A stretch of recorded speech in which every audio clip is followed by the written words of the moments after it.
Hi everyone and welcome back to Chess for Charity. In this video, I'm going to show you something absolutely incredible. Something that, if you've never seen it before, will just blow your mind. So in this position, it is black to play, and the pawns are going down the board. Black has 4 pawns, white has only 2. This outside passer is looking pretty dangerous, but right now the square is covered on A1. This guy may be dangerous one day on the H file, but we'll see about that. So it's black to play here. See if you can find the one move that is just a knockout blow in this position. Okay, before I share the answer with you, I would encourage you to subscribe. Remember that half of my income goes directly to charity, so every subscriber helps me out. All the liking, all that stuff helps out so much. Okay, in this one, we have the incredible move, bishop to h3. What in the world is this move? That deserves a double exclamation point. What is this move? So let's talk about what happened in the actual game. This is a game between Topalov and, I believe, who was it? Shirov. Sorry, it took me a second. And the goal is to see what happens in the real game. In the real game, white captured the pawn, or the bishop. Now, what follows is just a masterclass of technique. So in this game, king f5 followed, because the reason why we did this is because now we have clearance for these pawns. And this bishop, I should probably draw it to the last rank, this bishop cannot stop all 3 pawns, especially because the king can help, right? So after the bishop is captured in h3, the king moves up, and I play king e4. My goal here is to get my pawns running up the board. Right? I'm going to attack your bishop. I'm going to try to get one of these guys through. Now, can I do that? Or can you defend? Well, look at the fact that now white's pawns are on the h file, which means they can't coordinate to try to move up together and get a passer. Instead, they're both stuck on the the H file, which really means they're pretty immobile. Right? If this ever pushes, I just take it, and now this guy can't ever go anywhere. Right? Do you see the brilliant idea behind sacking the bishop for just nothing? Just nothing. That's amazing. So the king walks in. Okay, great. I'm getting ahead of myself. I'm really excited about this sack. It's amazing. Bishop sacrifice is amazing. Okay.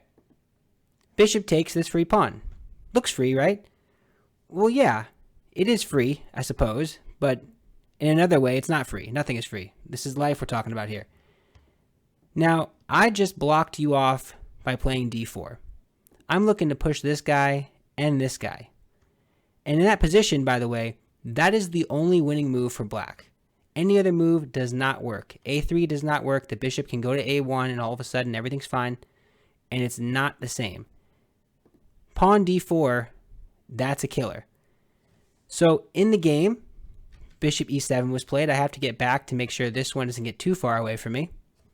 And again, in this position, only one move wins. Now, you don't want the king to come in, because then the king can help out in the defense, and it will be a draw, or maybe even white will win, because this is the same color as that. So, the only move that saves it and wins, king d3. Now, what am I doing? I'm blocking you out. My goal is to get one of these squares, maybe here, push this one through, right? That's the idea, right? Well, it depends on what white does, right? So, bishop c5, saying, hey, if you go like this to try to shepherd this pawn through, I will just take it, and then this one will be caught, and it's not a good idea for you. Okay, so you attack their bishop. Sensible. And in the real game, we're going to talk about different ways you could have played this. But in the real game, what happened was bishop e7. And now there are a couple ways to win. King b3, king c3, they both win. In the actual game, king b3 was played and white resigned. So if I were to take this further just to show the point, what do you do here to stop both of these pawns? Right? Maybe you say, okay, I'll move this pawn, or I'll move this king so that I can sack the bishop and then see if I can get the king to take this one. Makes sense, the idea, but now that gave me just enough time as black to play king c2, and you're not going to stop this and this. So do you have any thoughts on that? How do you take this square away? Well, you can't with this bishop, so this is happening next no matter what. So maybe you say, I'll get here. I don't know, just to see. Maybe your idea is to take it here. d3 check. The king has to go somewhere. Let's say the king goes here to support this square. Look at this nice little, what's it called, deflection move. You could play king b3, by the way, but a3 will do. You have to take this one, or you have to take that one when it moves. So you can't do that. You can't take both. So if you take this one, this is going to be an easy win, right? The beautiful idea of having two weaknesses and exploiting them. So like I said, the game didn't go that far after bishop e7, after king b3, white resigned. I want to go back really fast to show one key detail. So in this position right here, I have the choice of playing king c4 or king c3. It may seem like an inconsequential decision. It turns out this decision is very critical. If you play king c3, this is a draw. Isn't that crazy? Just one little simple square. I love how delicate chess can be. It's such an important lesson. So king e2 is going to draw this, because now if I go to attack you, this bishop can oscillate between a3 and it can go back to e7 because this king is close enough to this pawn. So if I go here, king b3, and then I go back, maybe here, bishop c5.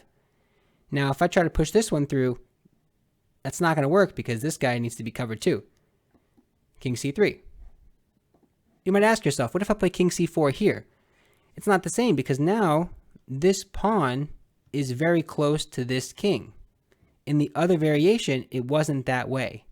So let's just remind ourselves really quickly. So I play this move. I'm going that way. Now I play king c4. If you play king e2 in this position, I just take your bishop, right? So it's having that extra time, that tempo, right? The goal is to have tempo, or plural, tempi. You want to have tempo in chess. You want to make the opponent react to you. That's one of the key principles.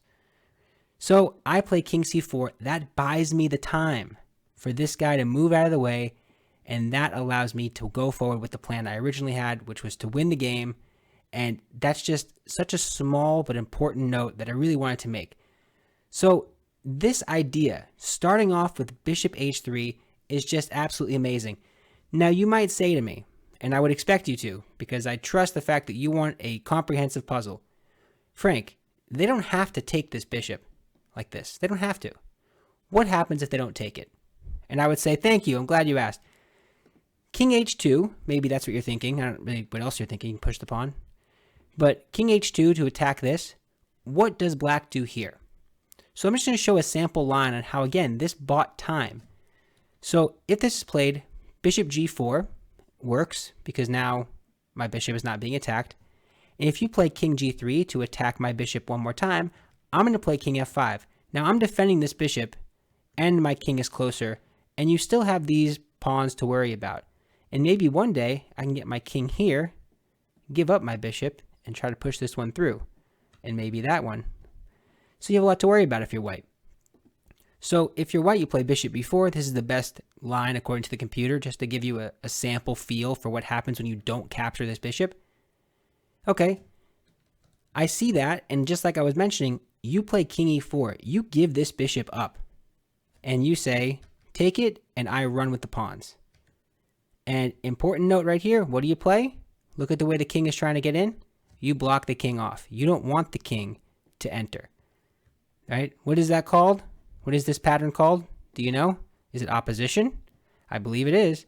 Shouldering is another way to another name for it, I believe, because you're trying to put your shoulder pads on and saying the king cannot enter here because I'm controlling this square. Okay, just to finish this line out, bishop c5, pinning the pawn. Eventually, you kind of have this zugzwang situation where white has nothing to do but to lose, because you're going to shepherd this one down the board or this one down the board. There's nothing you can really do. attack the bishop moves, push the pawn home, and what can you do? You want to move in? It's a little bit too slow. Look at that. Just the tempo. I love just these extra tempi that you're getting. Okay, well in that case, this variation, I think I'll just end it with taking the bishop. And look at that. Another example of shouldering the king. Important move here. Pawn on the A file wants to run. So king B2 just cuts this off. Lovely position. And then at this point, I'll just end the variation. There's nothing else to see here. You're not going to be able to push anything through because that's just not how pawns work. So this whole idea of bishop h3, like I said, you want to look at other variations, feel free. I wanted to show one where they don't accept it and the actual game where they do accept it. But rest assured that it's not going to be any different if you push this pawn. It's still going to be a win. King f5 is just enough to show right away. And yeah, if anything, you made it worse for yourself. Look at that. So yeah, that's it for this video. I hope you enjoyed it. It's a really instructive bishop position, in my opinion. I don't think that move was even on my radar, right? When I was seeing this for the first time, I looked at this because I knew it was a puzzle, and I would have never considered that any other way. In a regular game, this would have not been on my radar. I would have thought of king here. I would have thought of maybe trading pawns or something, moving my bishop forward and trying to get my king in.